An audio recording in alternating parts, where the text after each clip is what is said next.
ആത്മന്യസത്യാപി ചിദ്വ്യോം നൈവാനുഭൂയത്തെ സത്യേവ സാംഗലേഖേവ സ്വപ്നേ ത്രിപുരതാ യഥാ. ജഗത്ത ആത്മന്യസത്യാപി. ജഗത്ത എന്ന് പറഞ്ഞാൽ ജഗത്ത് എന്ന ഭാവം, പ്രപഞ്ചം എന്ന ഒരു നില ആത്മാവിൽ യഥാർത്ഥത്തിൽ ഇല്ല, അത് അസത്യമാണ്. പക്ഷേ അതിന് സത്യത്വം കൽപ്പിക്കുന്നു ഈ ചിത്ത്.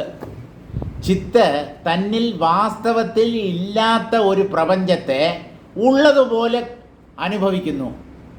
അത് ചിത്തിൻ്റെ ഒരു ഭ്രമം മാത്രമാണ്. എന്തിന് ചിത്ത് ഇങ്ങനെ ഭ്രമിക്കുന്നു എന്ന് ചോദിച്ചാൽ, വാസ്തവത്തിൽ ചിത്തിൽ ഒരു ഭ്രമം സംഭവിച്ചിട്ടില്ല. ചിത്ത് ഭ്രമിക്കുന്നു എന്ന് ശാസ്ത്രങ്ങൾ പറയുന്നത് പോലും അന്തിമമായ ഉത്തരമല്ല. ചിത്തിന് ഒരു ഭ്രമം സംഭവിച്ചു, അങ്ങനെയാണ് ജീവന്മാരും ജഗത്തും ഉള്ളതുപോലെ തോന്നുന്നത് എന്ന് പറയുമ്പോഴും ചിത്ത് ഭ്രമത്തിന് വിധേയമാകുന്ന ഒന്നല്ല.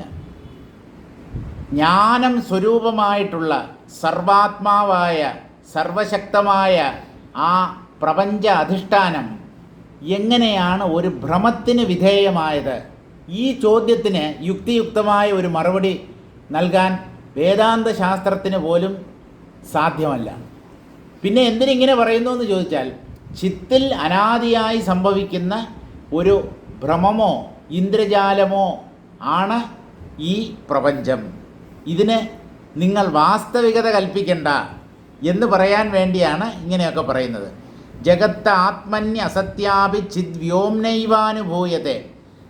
ജഗത്ത് എന്ന് തന്നെ ചിത്ത് തെറ്റിദ്ധരിക്കുന്നു. ചിത്തിൽ പൊന്തിയ ഒരു ഭ്രമമാണ് ജീവൻ. ഈ ജീവനാണ് പ്രപഞ്ചത്തിന് സത്യത്വം കൽപ്പിക്കുന്നത്. എന്തിന് ഈ ഭ്രമത്തിന് വിധേയനാകുന്നു ജീവൻ? എല്ലാം ചിത്താണ് എന്നുള്ള അറിവില്ലാത്തത് കൊണ്ട്. സത്യേവ സാംഗലേഖേവ. അനേകം അവയവങ്ങളോട് കൂടിയ ഒന്നാണ് ഈ പ്രപഞ്ചം. അതിനെ സത്യമെന്ന പോലെ എന്തിന് ചിത്ത് അനുഭവിക്കുന്നു എന്ന് ചോദിച്ചാൽ, സ്വപ്നേ അദ്രിപുരതാ യഥ. ഒരാൾ സ്വപ്നത്തിൽ പർവ്വതങ്ങളെയും നഗരങ്ങളെയും അതുപോലെയുള്ള മറ്റ് കാഴ്ചകളെയും സത്യമെന്ന പോലെ അനുഭവിക്കുന്നില്ലേ? അതുപോലെ ജീവൻ തൻ്റെ സ്വപ്നത്തിൽ സ്വപ്ന ദൃശ്യങ്ങളെ വാസ്തവം എന്ന് കരുതുന്നു. എന്തിനങ്ങനെ കരുതുന്നു? സ്വപ്നം കാണുന്ന നമുക്ക് ഈ ചോദ്യത്തിന് മറുപടി ഉണ്ടോ? ഞാൻ എന്തിന് സ്വപ്നത്തെ ഞാൻ എന്തിന് കാണുന്നു? എന്തിനാണ് ഇല്ലാത്തവയെ ഞാൻ സത്യമെന്ന പോലെ കരുതി ഭ്രമിച്ചത്? ഈ ചോദ്യങ്ങൾക്ക് ഉത്തരമില്ല. എന്തോ അങ്ങനെ തോന്നി, എന്തൊക്കെയോ ഉണ്ടെന്ന് തോന്നി ഉറക്കത്തിൽ, അതൊക്കെ വാസ്തവമാണെന്ന് കരുതി ചിരിച്ചു, കരഞ്ഞു, എന്തൊക്കെയോ ചെയ്യുന്നത് പോലെ തോന്നി. ഉണർന്നെഴുന്നേറ്റപ്പോൾ ഒന്നുമില്ല. ഇതുപോലെയേ ഉള്ളൂ നമ്മുടെ ലൗകിക ജീവിതവും.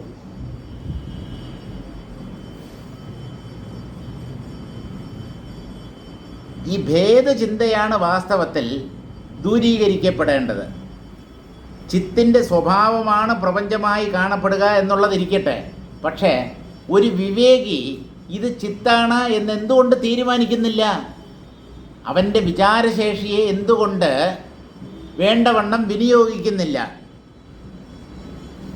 അങ്ങനെ ഇല്ലാത്ത പ്രപഞ്ചത്തെ ഉള്ളതുപോലെ അനുഭവിക്കുന്നു ജീവന്മാർ.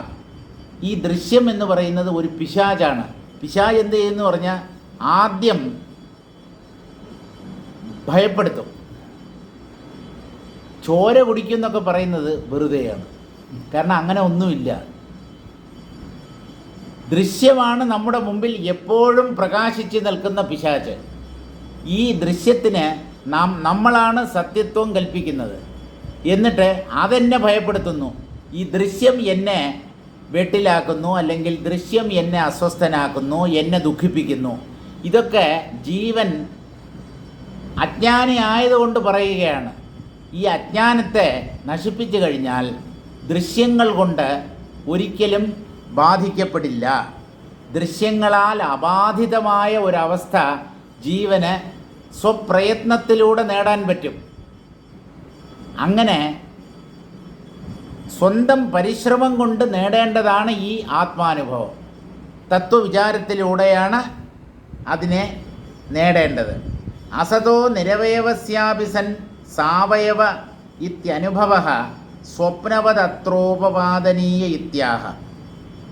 അരൂപമായ ബ്രഹ്മത്തിൽ നിന്ന് അനേകം രൂപങ്ങൾ വാസ്തവത്തിൽ എങ്ങനെ പൊന്തുന്നു?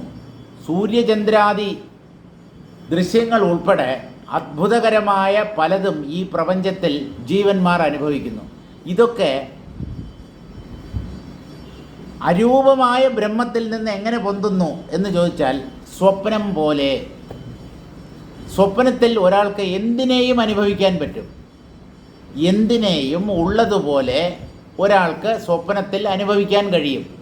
ഇതെങ്ങനെയെന്ന് ചോദിച്ചാൽ സങ്കല്പത്തിൻ്റെ വൈഭവം അല്ലാതെ വേറൊന്നും അതിന് മറുപടി പറയാൻ പറ്റില്ല. സാങ്കലേഖ സാവയവേവച. അംഗലേഖ എന്ന് പറഞ്ഞാൽ അനേകം അവയവങ്ങളോട് കൂടിയ പലതരം പദാർത്ഥങ്ങൾ നിറഞ്ഞ ഈ പ്രപഞ്ചം വാസ്തവത്തിൽ ഇല്ലാത്ത ഒന്നാണ്, സ്വപ്നം പോലെയാണ്.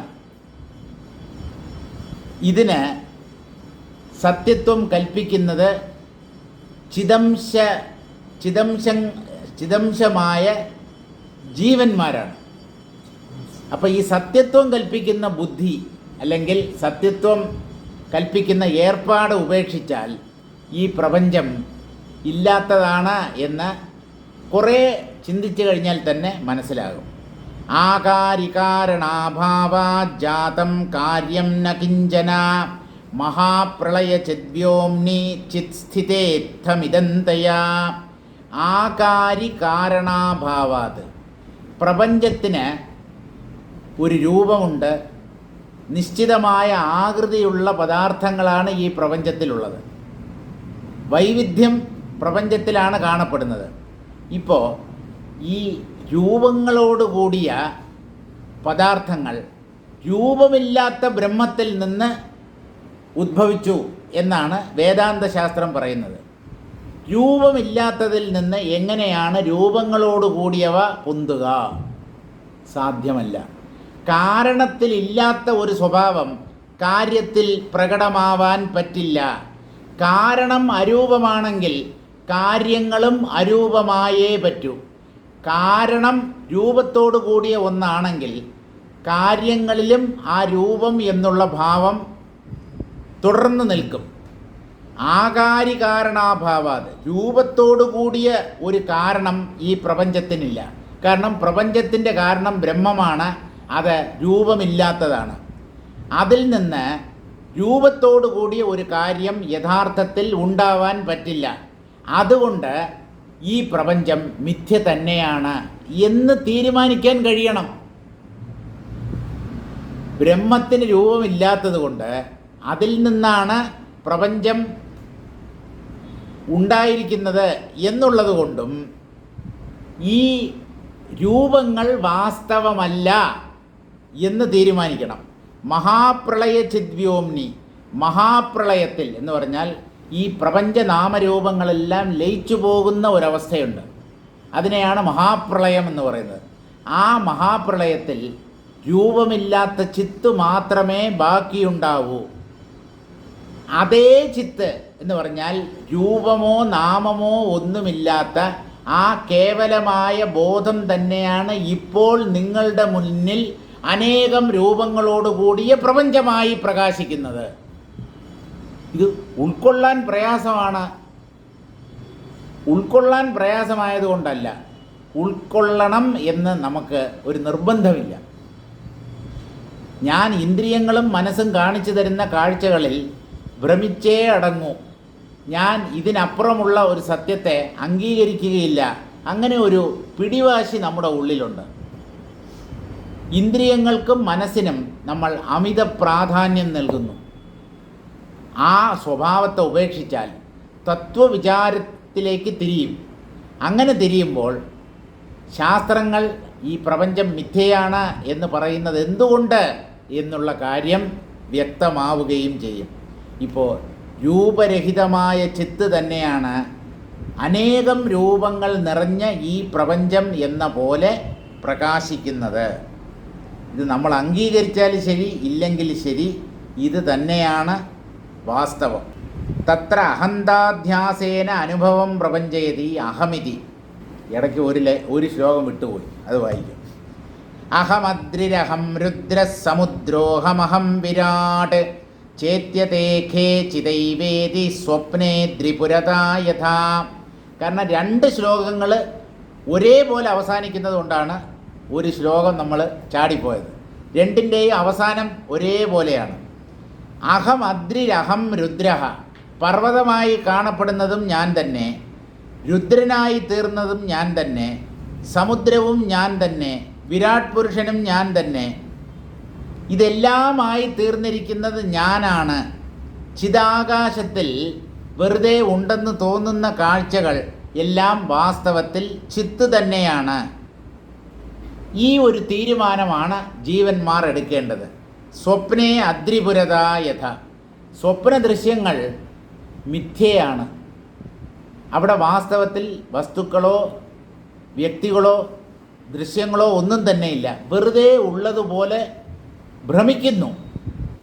അതുപോലെ തന്നെയാണ് ഈ ചിത്ത് തന്നെ തന്നെ മലയാക്കി തീർക്കുന്നു, തന്നെ തന്നെ രുദ്രൻ മുതലായ ത്രിമൂർത്തികളാക്കി മാറ്റുന്നു, തന്നെ തന്നെ സമുദ്രമാക്കി തീർക്കുന്നു, തന്നെ തന്നെ പ്രപഞ്ചത്തിലെ ഓരോ പൊട്ടും പൊടിയുമാക്കി തീർക്കുന്നു. ഇതെല്ലാം ബോധത്തിലെ സങ്കല്പങ്ങൾ മാത്രമാണ്. അത് സ്വപ്നത്തിലുള്ള കാഴ്ചകൾ പോലെയാണ്, ഒന്നിനും വാസ്തവികതയില്ല. ഇത് കഴിഞ്ഞിട്ടാണ് ആകാരി കാരണാഭാവാ ജാതം കാര്യം ന കിഞ്ചന മഹാപ്രളയ ചിദ്വ്യോംനി ചിത് സ്ഥിതേത്ഥമിദന്തയ. ആ ശ്ലോകത്തിൻ്റെ അർത്ഥം നമ്മൾ വായിച്ചു കഴിഞ്ഞു.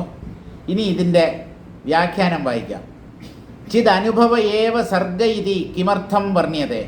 ചിത്തിൻ്റെ തന്നെ അനുഭവമാണ് ഈ പ്രപഞ്ചം എന്ന് എന്തിനു വർണ്ണിക്കുന്നു എന്ന് ചോദിച്ചാൽ, പ്രധാന പരമാണ്വാദി കാരണാന്തരാദേവ അയം ജാത ഇതി കുതോന വർണ്യതേ തത്രാഹ.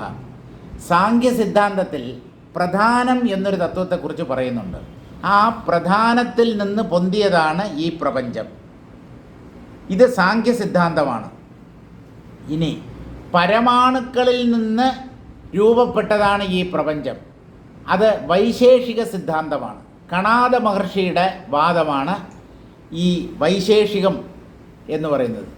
വൈശേഷികത്തിൻ്റെ ആചാര്യനായിട്ട് ബൃഹസ്പതി എന്ന ഒരാളെയാണ് പറയുന്നത്. അതായത് അവരുടെ അടിസ്ഥാന ഘടകം എന്ന് പറയുന്നത് കണങ്ങളാണ്, ആറ്റങ്ങൾ. ഈ ആറ്റങ്ങളാണ് പ്രപഞ്ചരൂപം കൈക്കൊണ്ടത് എന്ന് വാദിക്കുന്നവരുണ്ട്. പ്രധാനം എന്ന് പറഞ്ഞാൽ ത്രിഗുണങ്ങളുടെ ലയിച്ച് കിടക്കുന്ന ഭാവം, അതിനെയാണ് പ്രധാനം എന്ന് പറയുന്നത്. ത്രിഗുണങ്ങൾ പ്രകടമാകുന്നതിന് മുമ്പ് ഒരു ലയാവസ്ഥയിൽ അതുണ്ടായിരുന്നു, അതിനെയാണ് പ്രധാനം എന്നാണ് സാങ്ഖ്യമതം പറയുന്നത്. ഇപ്പോൾ അങ്ങനെയുള്ള തത്വങ്ങളെയൊന്നും പ്രപഞ്ചത്തിൻ്റെ കാരണമായി പറയാതെ ഈ വസിഷ്ഠ മഹർഷി എന്തുകൊണ്ടാണ് ചിത്ത് തന്നെയാണ് പ്രപഞ്ചനാമരൂപങ്ങളായി കാണപ്പെടുന്നത് എന്ന് പറഞ്ഞത് എന്ന് ചോദിച്ചാൽ അതിന് കാരണമുണ്ട്. അതായത് മറ്റ് മതങ്ങളിൽ, അതായത് വേദാന്തമല്ലാത്ത മറ്റ് ദർശനങ്ങളിൽ ഒരു മൂലവസ്തുവിനെ അവർ അംഗീകരിക്കുന്നുണ്ട്. പക്ഷേ അവയെല്ലാം ഏതെങ്കിലും രൂപത്തോടു കൂടിയവയാണ്. പരമാണുക്കളായാലും പ്രധാനം എന്ന് പറഞ്ഞാലും അത് ത്രിഗുണങ്ങൾ ലയിച്ച് കിടക്കുന്ന ഒരു ലയാവസ്ഥയാണ്, ഒരു ഇരുട്ടുപോലെ. അതിനെയൊന്നും അംഗീകരിക്കുന്നത് കൊണ്ട് വാസ്തവത്തിൽ പ്രപഞ്ച സൃഷ്ടിയെ യുക്തിയുക്തം വിശദീകരിക്കാൻ സാധ്യമല്ല. കാരണം ഈ മൂലവസ്തു എവിടെ നിന്ന് വന്നു എന്നുള്ള ചോദ്യത്തിന് അവരുടെ പക്കൽ മറുപടിയില്ല. ഇപ്പോൾ എല്ലാം കണങ്ങളാണ്, ആറ്റങ്ങളാണ് എന്ന് പറഞ്ഞാൽ ഈ ആറ്റം എവിടെ നിന്നാണ് ഉദ്ഭവിച്ചത്? അല്ല, അത് പണ്ടേ ഉണ്ട്. ആ ആറ്റങ്ങൾ പരസ്പരം സംയോജിച്ചാണ് പ്രപഞ്ച പദാർത്ഥങ്ങളായത് എന്ന് പറയുന്നതിന് പകരം ഈ പ്രപഞ്ചവും പണ്ടേ ഇങ്ങനെ തന്നെ ഉണ്ടായിരുന്നു എന്ന് പറഞ്ഞാൽ പോരെ. കാരണം എന്ന് പറയുമ്പോൾ അന്തിമമായ കാരണത്തെ പറയണം. പദാർത്ഥങ്ങളുടെ കാരണം കണങ്ങളാണ് എന്ന് പറയുകയും ഈ കണങ്ങളുടെ ഉത്പത്തി പറയാതിരിക്കുകയും ചെയ്താൽ അത് സൃഷ്ടിയെക്കുറിച്ചുള്ള സമ്പൂർണമായ ഒരു വിവരണം ആവില്ല. കണങ്ങൾ എവിടെ നിന്ന് വന്നു എന്ന് പറയണം. അതുകൊണ്ട് വേദാന്തം എന്താണ് പറയുന്നതെന്ന് ചോദിച്ചാൽ, ഒന്നിൽ നിന്നും ഒന്നും വന്നിട്ടില്ല. ഈ പ്രപഞ്ചത്തിന് കാരണം ഒന്നുമല്ല, ചിത്ത് തന്നെ നമ്മുടെ അജ്ഞത കാരണം പ്രപഞ്ചമെന്ന പോലെ കാണപ്പെടുന്നു. പ്രശ്നം തീർന്നില്ലേ? കയറിൽ നിന്ന് എങ്ങനെയാണ് പാമ്പുണ്ടായത്? കയറിൽ നിന്ന് പാമ്പുണ്ടാവാൻ പറ്റില്ല. കയറെന്ന് പറയുന്നത് ജഡവസ്തുവാണ്. പാമ്പ് ജീവനുള്ള ഒന്നാണ്. അചേതനമായ ഒന്നിൽ നിന്ന് സചേതനമായ ഒന്ന് ഉണ്ടാവുക വയ്യ. ഇപ്പോൾ കയറിനെ ഒരാൾ എന്തുകൊണ്ട് പാമ്പായി കാണുന്നു? ഈ പാമ്പ് കയറിൻ്റെ അകത്തു നിന്നും പുറത്തേക്ക് വന്നതല്ലേ എന്ന് ചോദിച്ചാൽ, കയറിൽ നിന്ന് പാമ്പുണ്ടാവാൻ പറ്റില്ല.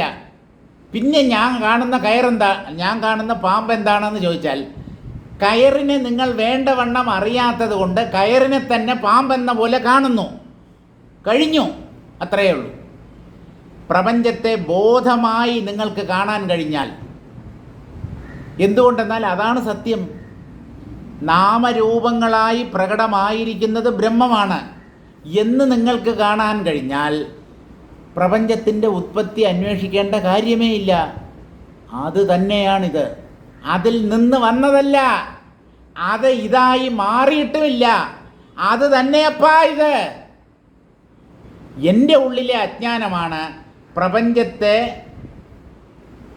ബ്രഹ്മത്തെ അറിയാൻ പറ്റാതെ ബ്രഹ്മത്തെ പ്രപഞ്ചം എന്ന പോലെ തെറ്റിദ്ധാരണ ഉണ്ടാക്കുന്നത്. വാസ്തവത്തിൽ ഈ ലോകമെന്ന് പറയുന്നത് ബ്രഹ്മം തന്നെ. പക്ഷേ ഈ അറിവ് നേടുന്നത് അത്ര എളുപ്പമല്ല. കാരണം നമ്മൾ അത്ര കണ്ട് ഈ ദ്വൈതജ്ഞാനത്തിൽ കുടുങ്ങിപ്പോയി. വേറെ വേറെ വേറെ എന്നുള്ള ഈ ഭേദചിന്ത നമ്മുടെ ഉള്ളിൽ അതിശക്തമായി ഇപ്പോഴും ഉള്ളതുകൊണ്ട് ഈ ഏകമായ ആത്മാവാണ് പ്രപഞ്ചരൂപം കൈക്കൊണ്ടിട്ടുള്ളത് എന്ന സത്യത്തെ അത്ര പെട്ടെന്ന് നമ്മുടെ ബുദ്ധി ഉൾക്കൊള്ളാൻ തയ്യാറാവുകയില്ല. ഇപ്പം എന്തായാലും ചിത്താണ് പ്രപഞ്ചത്തെ ഉണ്ടെന്ന് അറിയുന്നത്. ചിത്താണ് പ്രപഞ്ചരൂപത്തിൽ കാണപ്പെടുന്നത്. അതുകൊണ്ട് മറ്റ് ദർശനങ്ങളിലുള്ള മൂലപദാർത്ഥങ്ങളെപ്പോലെ പ്രപഞ്ചത്തിന് ഒരു കാരണത്തെ വേദാന്തികൾ അംഗീകരിക്കുന്നില്ല. പ്രപഞ്ചത്തിൻ്റെ കാരണം എന്നൊന്നില്ല. പ്രപഞ്ചം കാര്യമാണ് എന്നും വേദാന്തം പറയുന്നില്ല. ഇത് ഒരു കാര്യമല്ലാത്തത് കൊണ്ട് ഇതിനൊരു കാരണം അന്വേഷിക്കേണ്ട കാര്യവും ഇല്ല. പിന്നെ എന്താണ് ഈ പ്രപഞ്ചാനുഭവം എന്ന് ചോദിച്ചാൽ, ബ്രഹ്മത്തെ അറിയാതിരിക്കുമ്പോൾ ബ്രഹ്മം തന്നെ പ്രപഞ്ചമെന്ന പോലെ കാണപ്പെടുന്നു. അതൊരു തെറ്റിദ്ധാരണയോ ഭ്രമമോ മാത്രമാണ്. ബ്രഹ്മമാണ് ഇതെല്ലാം എന്ന അറിവ് ഉള്ളിൽ ഉദിക്കുമ്പോൾ പ്രപഞ്ചത്തെക്കുറിച്ച് പിന്നെ ഒരു ചോദ്യവും അവശേഷിക്കില്ല. അത് തന്നെയാണ് ഇതെന്ന് പറഞ്ഞാൽ പിന്നെ ഇതിൻ്റെ ഉത്പത്തിയെ കുറിച്ച് എന്ത് ചോദ്യമാണ് ചോദിക്കുക നമ്മൾ? അതുകൊണ്ട് ബ്രഹ്മം തന്നെ പ്രപഞ്ചമായി കാണപ്പെടുന്നു. അകാരണകമേവേദം വ്യോംനാനുഭൂയതേ ജഗദിത്യേവ ശൂന്യാംഗം ചിന്മാത്രാത്മചിദാത്മനി.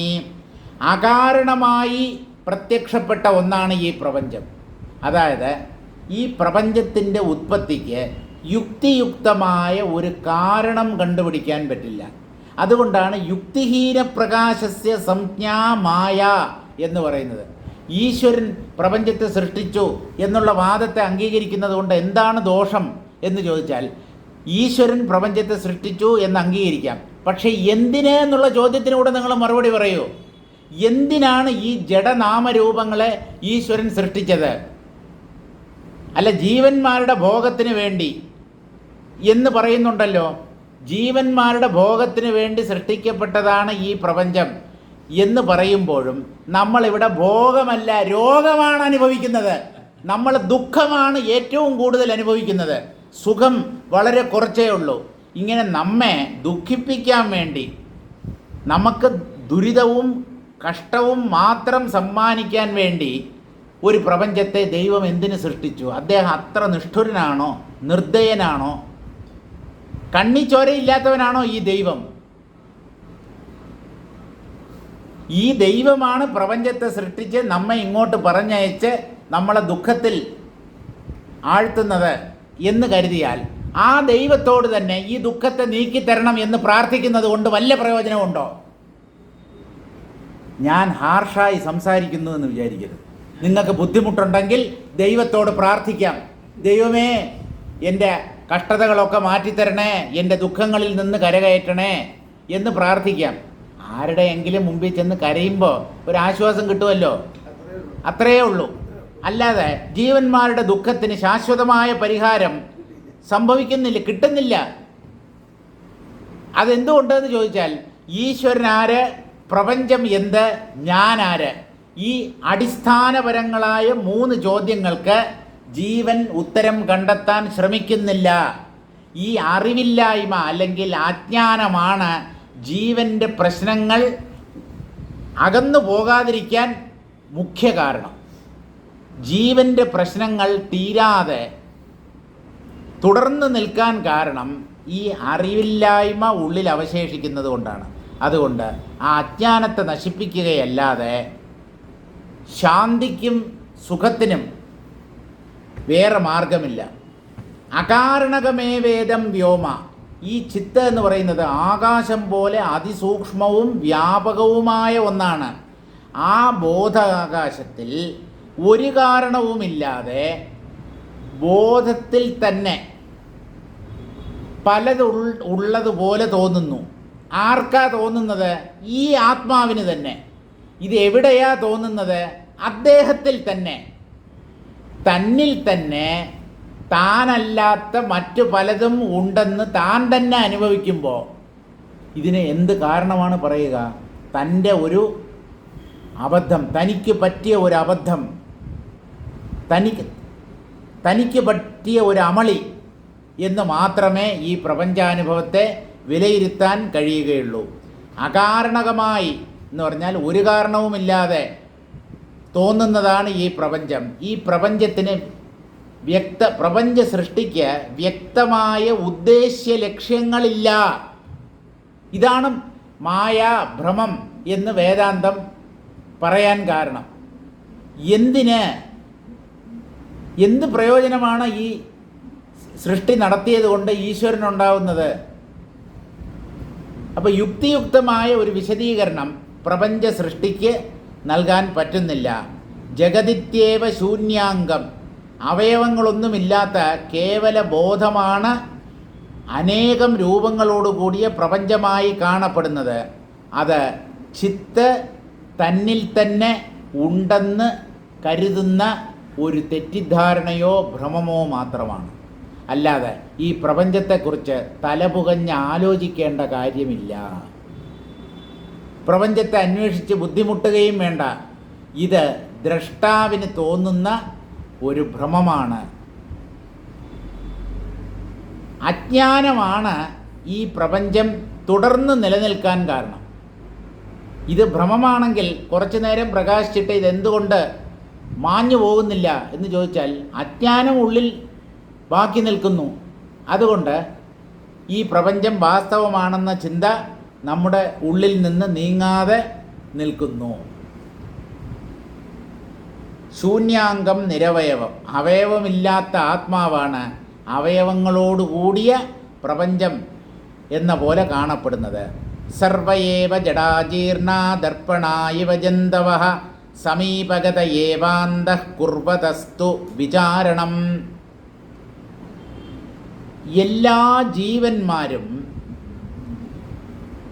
ജഡങ്ങളായ കണ്ണാടികളെപ്പോലെയാണ്.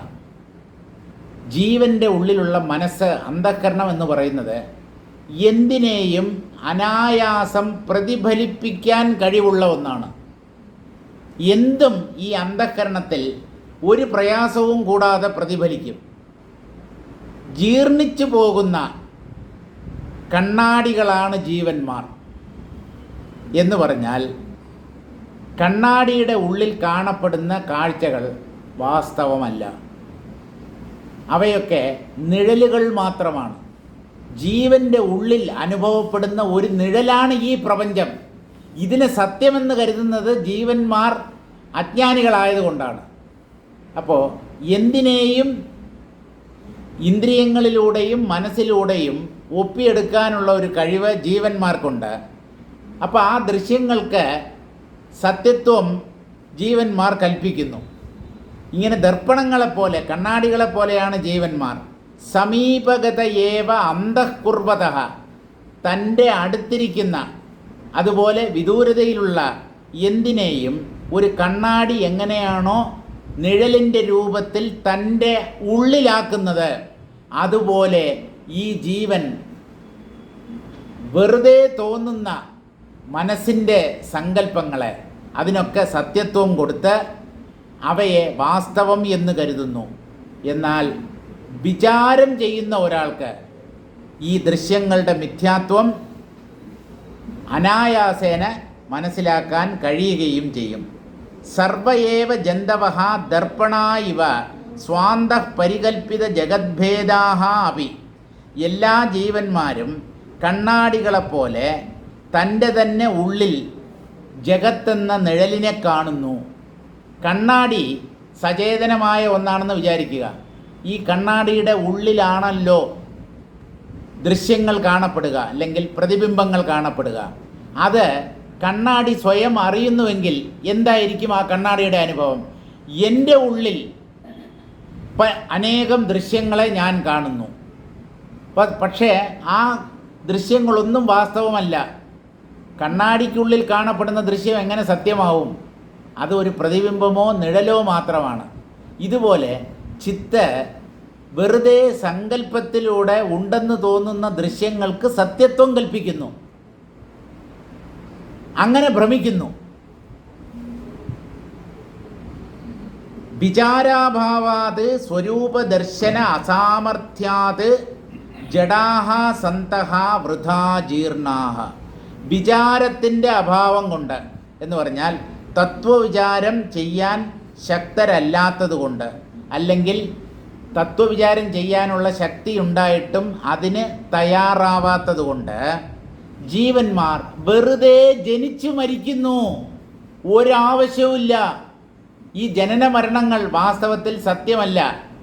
പരമാത്മാവാണ് താൻ എന്ന തിരിച്ചറിവുണ്ടാകുന്നതോടുകൂടി ഈ സംസാര രൂപത്തിലുള്ള ഭ്രമത്തിൽ നിന്നും ജീവന് പെട്ടെന്ന് പുറത്തു കടക്കാൻ പറ്റും.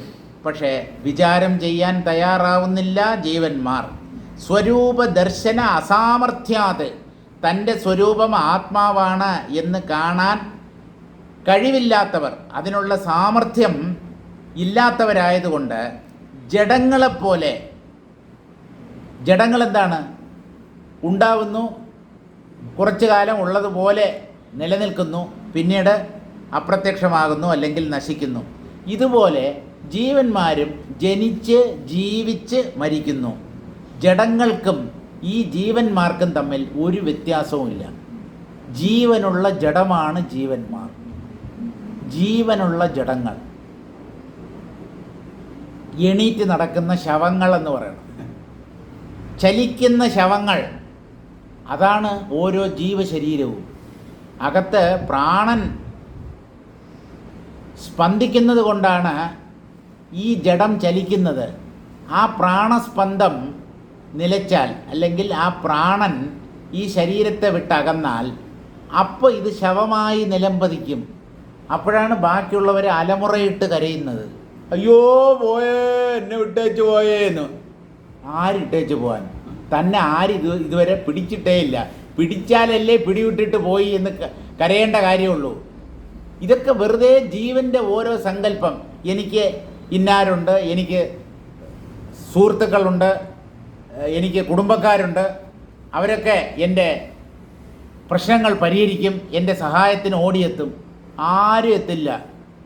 ഈ ജീവന്മാരെയും ജഗത് വസ്തുക്കളെയും ആശ്രയിക്കുന്ന സ്വഭാവത്തെ ഉപേക്ഷിക്കൂ. നമ്മുടെ ആശ്രയം ഈശ്വരനിലാകട്ടെ. ഈശ്വരൻ മാത്രമാണ് എപ്പോഴും നമ്മെ സഹായിക്കാൻ ഓടിയെത്തുക. അദ്ദേഹം ഓടിയെത്തുന്നു എന്ന് പറയുന്നതും തെറ്റാണ്. നമ്മുടെ ഉള്ളിലിരിക്കുകയാണ്, ഹൃദയാന്തർഭാഗത്താണ് അദ്ദേഹം എപ്പോഴും ഇരിക്കുന്നത്. അദ്ദേഹത്തിന് ഗരുഡൻ്റെ പുറത്ത് കയറി അല്ലെങ്കിൽ മയിലിൻ്റെ മുകളിൽ കയറി പറന്ന് നമ്മുടെ സമീപം എത്തേണ്ട കാര്യമൊന്നുമില്ല. അകത്തുള്ളവൻ അവനെ ശരണം പ്രാപിക്കുന്നില്ല. അതാണ് നമ്മൾ ചെയ്യുന്ന തെറ്റ്. ഈശ്വരനെ ശരണം പ്രാപിക്കുന്നതിന് പകരം, അഭയസ്ഥാനമായി സ്വീകരിക്കുന്നതിന് പകരം നമ്മെപ്പോലെയുള്ള മറ്റ് വ്യക്തികളെയും ജഡപദാർത്ഥങ്ങളെയും നാം അതിരുകടന്ന് വിശ്വസിക്കുന്നു. വിശ്വാസം ഈശ്വരനിലാവുന്നില്ല. അതുകൊണ്ടാണ് അങ്ങനെയുള്ള അജ്ഞാനികളെ ജഡങ്ങൾ എന്ന് വസിഷ്ഠ മഹർഷി പറയുന്നത്. വിചാരണം കുർവതഃ പുരുഷധൗരേയസ്യതോ പരമപുരുഷാർത്ഥോന്തഃ പ്രത്യഗ ആത്മരൂപത്വാത് സമീപഗതയേ വേത്യർത്ഥഃ.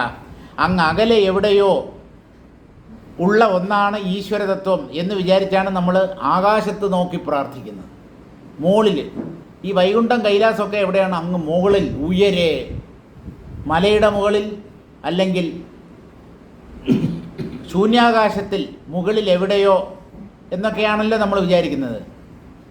ഒരിടത്തുമില്ല. വൈകുണ്ഠവും കൈലാസവും ഒക്കെ അവനവൻ്റെ ഹൃദയത്തിലാണ്. എപ്പോഴാണ് വൈകുണ്ഠവും കൈലാസവും ആയിത്തീരുന്നത് ഒരു മനുഷ്യഹൃദയം എന്ന് ചോദിച്ചാൽ, അവിടെ യഥാർത്ഥ വിഷ്ണു, യഥാർത്ഥ ശിവതത്വം ഹൃദയത്തിലാണ് എന്ന് തിരിച്ചറിയുമ്പോൾ അത് തന്നെ കൈലാസമോ വൈകുണ്ഠമോ ഒക്കെ ആയി മാറും. എന്താ ഇത്ര സംശയം? മഹാവിഷ്ണുവിൻ്റെ വാസസ്ഥാനമാണ് വൈകുണ്ഠം, ശിവൻ്റെ വാസസ്ഥാനമാണ് കൈലാസം. എൻ്റെ ഉള്ളിലാണ് ഈ ശിവൻ അല്ലെങ്കിൽ വിഷ്ണു, എല്ലാം ഒരേ ഈശ്വരതത്വമാണ് എന്ന് ഒരാൾ തിരിച്ചറിയുമ്പോൾ അയാൾ വൈകുണ്ഠത്തിലോ കൈലാസത്തിലോ ആണ് ജീവിക്കുന്നത്. മരിച്ചതിന് ശേഷം കൈലാസത്തിലോ വൈകുണ്ഠത്തിലോ ചെന്നെത്തുകയല്ല. ഇവിടെ ഞാൻ ഇരിക്കുന്നത് വൈകുണ്ഠത്തിലാണ്. ഭൂലോക വൈകുണ്ഠം, ഒരു കീർത്തനമുണ്ട്, ഭൂലോക വൈകുണ്ഠം എന്ന് പറഞ്ഞിട്ട്. എന്താണ്? ഈ ഭൂമി തന്നെയാണ് വൈകുണ്ഠം. ഇവിടെയാണ് നിങ്ങൾക്ക് വിഷ്ണുവിനെ കണ്ടെത്താൻ കഴിയുക. ഇല്ല, ഞാൻ ഇവിടെ മുഴുവൻ അന്വേഷിച്ചു, അദ്ദേഹത്തെ കണ്ടെത്താൻ കഴിഞ്ഞില്ല എന്ന് ചോദിച്ചാൽ, നിങ്ങൾ ഭൂമി മുഴുവൻ അന്വേഷിച്ചു, നിങ്ങളുടെ ഉള്ളിൽ അന്വേഷിച്ചില്ല. അവിടെയാണ് മൂപ്പര് ഒളിച്ച് താമസിക്കുന്നത്. ആ പിടികിട്ടാ പുള്ളിയെ പിടിക്കണം. പിടിക്കണ്ട, അദ്ദേഹം ഒളിച്ചിരിക്കുന്നത് എൻ്റെ ഹൃദയാന്തർഭാഗത്താണ് എന്ന് തിരിച്ചറിഞ്ഞ് ശ്രദ്ധയെ ഉള്ളിലേക്ക് തിരിച്ചാൽ അദ്ദേഹം പണ്ടേ അവിടെ തന്നെ ഒരു കുടിയിടപ്പുകാരനെ പോലെ കിടക്കുന്നത് നമുക്ക് കാണാം. പാട്ടമൊന്നും തരാതെ നമ്മുടെ ഹൃദയത്തിൽ നമ്മുടെ അനുവാദമില്ലാതെ പണ്ടേ താമസിക്കുന്ന ഒരാളാണ്. കുടിയിടപ്പ് അവകാശം അദ്ദേഹത്തിനാണ്. കേസ് കൊടുത്താൽ മൂപ്പരെ ജയിക്കൂ, നമ്മൾ തോറ്റുപോകും.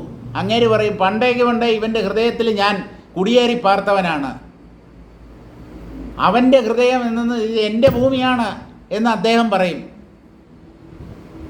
അതുകൊണ്ട് കേസ് അദ്ദേഹത്തിനാണ് അനുകൂലം.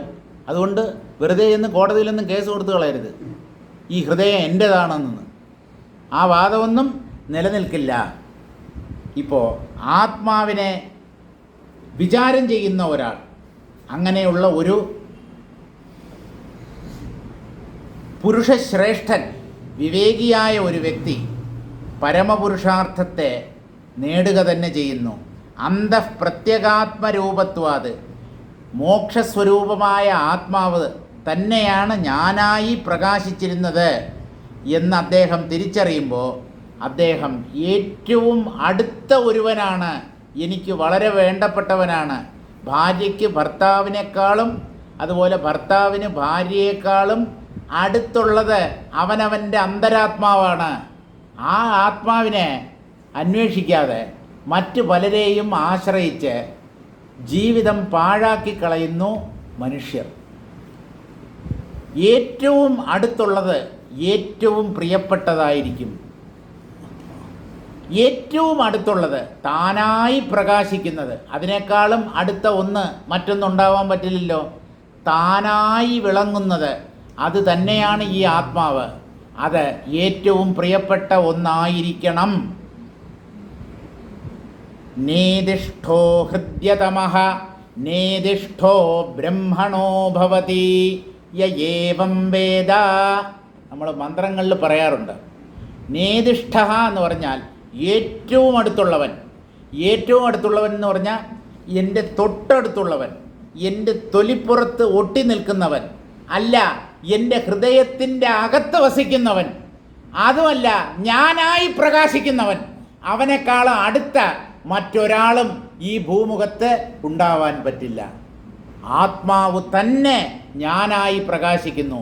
അത് ഏറ്റവും പ്രിയപ്പെട്ടത് തന്നെയാണ്. എങ്ങനെ അറിയാം? എനിക്ക് ഏറ്റവും പ്രിയപ്പെട്ട വ്യക്തി ഞാൻ തന്നെയാണ്. അല്ല, എനിക്ക് ഭാര്യയോടാണ് ഇഷ്ടം, ഭർത്താവിനോടാണ് ഇഷ്ടം, എൻ്റെ കുഞ്ഞുങ്ങളോട് ആണ് എനിക്കിഷ്ടം, കുഞ്ഞുങ്ങളെ ഞാൻ ജീവന് തുല്യം സ്നേഹിക്കുന്നു, അല്ലെങ്കിൽ ജീവനേക്കാളും ഉപരിയായി സ്നേഹിക്കുന്നു. ഇതൊക്കെ ഭംഗിവാക്കുകളാണ്, ഇതൊക്കെ അങ്ങനെ നമുക്ക് പറയാം. പക്ഷേ തനിക്ക് താനാണ് ഏറ്റവും പ്രിയപ്പെട്ടത്. കാരണം അത് ആത്മസ്വഭാവമാണ്. പ്രേഷ്ഠതമമാണ് ഈ ആത്മാവ്. പ്രേഷ്ഠതമം, പ്രേഷ്ഠം എന്ന് പറഞ്ഞാലും മതി. ഏറ്റവും ഇഷ്ടപ്പെട്ടത്, ഏറ്റവും പ്രിയപ്പെട്ടത് ഈ ആത്മാവാണ്. അതുകൊണ്ടാണ് നമുക്ക് നമ്മിലുള്ള പ്രിയം മാറാതെ നിലനിൽക്കുന്നത്. ഞാൻ എന്നെ വെറുക്കുന്ന ഒരു സന്ദർഭം ഒരിക്കലും ഉണ്ടാവില്ല. ചില സമയത്ത് നമ്മൾ പറയും, ഓ എനിക്ക് എന്നെ തന്നെ ഇഷ്ടമല്ല, അല്ലെങ്കിൽ ഞാൻ എന്നെ തന്നെ വെറുക്കുന്നു, ഞാൻ എന്നെ തന്നെ നശിപ്പിക്കും. അതൊക്കെ ഒരു പ്രത്യേക മാനസികാവസ്ഥയിൽ നമ്മൾ പറയുന്നതാണ്. ഞാൻ എന്നെ തന്നെ നശിപ്പിക്കും, ആത്മഹത്യ ചെയ്യും, ഇങ്ങനെയൊക്കെ മനുഷ്യർ സംസാരിക്കാറുണ്ട്. അതും തന്നോടുള്ള ഇഷ്ടം കൊണ്ടാണ്. എന്തുകൊണ്ടെന്ന് പറയട്ടെ, തൻ്റെ ജീവിതം ദുസ്സഹമായിരിക്കുന്നു, ദുഃഖങ്ങൾ മാത്രമേ തനിക്ക് ജീവിതത്തിൽ അനുഭവിക്കാൻ കിട്ടുന്നുള്ളൂ. ഇപ്പോൾ ഞാൻ ദുഃഖമോചനം നേടണം. ആ ദുഃഖമോചനം നേടുന്നത് തൻ്റെ ശരീരത്തെ നശിപ്പിച്ചിട്ടാണെങ്കിലും കുഴപ്പമില്ല എന്ന് വിചാരിച്ചാണ് ഒരാൾ ആത്മഹത്യയ്ക്ക് മുതിരുന്നത്. അതായത് തൻ്റെ ശരീരത്തെ നശിപ്പിച്ചെങ്കിലും ഈ ദുഃഖത്തിൽ നിന്ന് കരകയറണം. അപ്പോൾ നിങ്ങൾ സുഖത്തെയാണ് അവിടെയും ലക്ഷ്യമാക്കുന്നത്. ചത്തിട്ടെങ്കിലും സുഖമായിട്ട് ജീവിക്കണം, അല്ലേ? ചത്ത് മോചനം നേടുക. ചത്ത് മോചനം നേടാൻ ഒരാൾ വേണ്ടേ? അപ്പോൾ ആ ആത്മാവ് നിങ്ങൾ തന്നെയാണ് എന്നറിയാതെ നിങ്ങൾ സ്വയം മോചിപ്പിക്കാൻ ശ്രമിക്കുന്നു. അത് ശരീരത്തെ നശിപ്പിച്ചിട്ടാണ് എന്നുള്ള ഒരു വ്യത്യാസമേ ഉള്ളൂ. ശരീരത്തിൽ നിന്ന് നിങ്ങളെ മോചിപ്പിക്കേണ്ട കാര്യമില്ല. കാരണം ഈ ശരീരം നിങ്ങളല്ല, നിങ്ങളുടേതുമല്ല. ഞാൻ ആത്മാവാണ് എന്ന സത്യം തിരിച്ചറിഞ്ഞ് ശരീരത്തെ ഒരു കുപ്പായം പോലെയോ ഒരു ഷർട്ട് പോലെയോ കരുതി ജീവിച്ചു കഴിഞ്ഞാൽ ഈ ശരീരത്തെ നശിപ്പിക്കേണ്ട ഒരു കാര്യവുമില്ല. ഇത് വേ ഞാൻ റേ. നമുക്ക് ഈ ശരീരത്തിലുള്ള താതാത്മ്യം അല്ലെങ്കിൽ ശരീരത്തോടുള്ള അഭിമാനം, ഒട്ടൽ, അത് ഉപേക്ഷിക്കാൻ പറ്റുന്നില്ല. ആ ശരീരമാണ് തനിക്ക് ദുഃഖത്തെ ഉണ്ടാക്കുന്നത് എന്നുള്ള സത്യം തിരിച്ചറിയുകയും ചെയ്യുന്നു. എന്നാൽ പിന്നെ ഇതിലുള്ള സംഘത്തെ വിട്ടുകൂടെ? പറ്റുന്നില്ല, കുടുങ്ങിപ്പോയിരിക്കുന്നു. വിചാര അഭാവാത്, വിചാരം ചെയ്യാത്തത് കൊണ്ട് സ്വരൂപത്തെ കാണാൻ പറ്റാതായിരിക്കുന്നു. അങ്ങനെയാണ് മനുഷ്യർ വെറുതെ ജീവിച്ച് മരിക്കുന്നത്. വിചാരണം ചെയ്യുന്ന അല്ലെങ്കിൽ വിചാരം ചെയ്യുന്ന ഒരു പുരുഷശ്രേഷ്ഠൻ, ഒരു വിവേകി, പരമപുരുഷാർത്ഥമായ മോക്ഷത്തെ അല്ലെങ്കിൽ മോക്ഷം സ്വരൂപമായിട്ടുള്ള ആത്മാവിനെ തൻ്റെ ഉള്ളിൽ തന്നെ ഉള്ളതായി തിരിച്ചറിയുന്നു. മോക്ഷം വാസ്തവത്തിൽ ഞാൻ നേടേണ്ട ഒന്നല്ല, മോക്ഷസ്വരൂപമായി വർത്തിക്കുന്ന ആത്മാവാണ് ഞാൻ. ആത്മാവിന് മോക്ഷത്തിൻ്റെ ആവശ്യമില്ലല്ലോ. അങ്ങനെ പ്രത്യേകാത്മരൂപമായിരിക്കുന്ന ആത്മാവാണ് ഞാൻ. അതിനെ ഞാനാണെന്ന് തിരിച്ചറിയുന്നത് തന്നെയാണ് മോക്ഷസ്ഥിതി എന്നൊരു വിവേകി മനസ്സിലാക്കുന്നു. നമ്മുടെ സമയമായി, അതുകൊണ്ട് നമുക്കിവിടെ നിർത്താം. ഇനി ഒരു 5-6 ശ്ലോകം കൂടെ ഉള്ളൂ ആ സർഗം അവസാനിക്കാൻ. അത് നമുക്ക്